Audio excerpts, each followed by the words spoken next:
সিদ্ধর জন্য শুকনো লঙ্কা, পেঁয়াজ কুচি,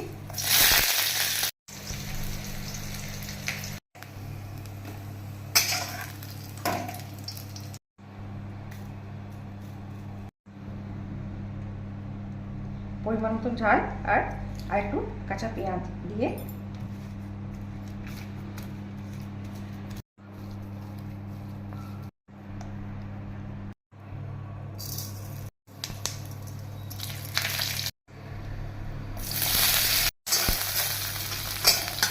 বেশি ভাজতে হবে না।